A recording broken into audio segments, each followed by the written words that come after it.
tewali muntu yenna ibn Adam okujjako nga yazaalibwa Allah yamussaako mukwano gwe okuva mu majinni, era yamussaako mukwano gwe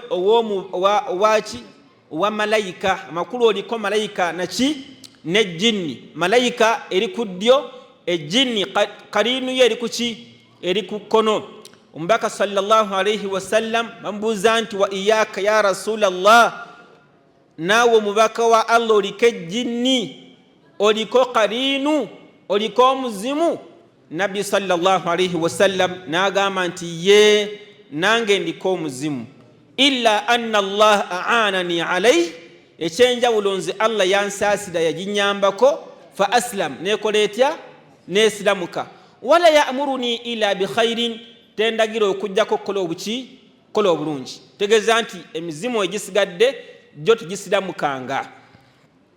Noolwekyo olw'okuba nti omuntu aliko qarin, aliko omuzimu, aliko ne malayika, malayika esika ezza kujjana, ate omuzimu gwe ejjini lisigaliza kuki.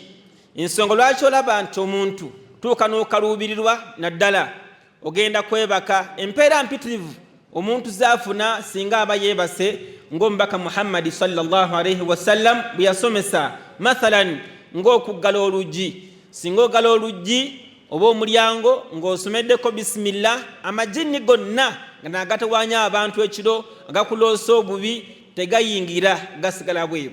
Era omubaka yagamba mu hadith, wadhkuru sima Allah, yagamba nti wa aghliqul abwaba, mugalenga enzigi, mugalenga amadinisa, wadhkuru sima Allah, nga musomerako bisimillah. N'agamba nti fa inna shaitana, olw'ensonga nti ejjinni sitaani la yaftahu baban mughlaqa, teyinza kuggala mulyango luggi omuntu lwaggadde ng'asomeddeko ki, bisimillah. Ulira hikma y'omubaka Muhammad sallallahu alayhi wasallam okutusomesa okugawa oluggi ng'ogenda okwebaka, okusomerako basmala, amajinni gasigalewa.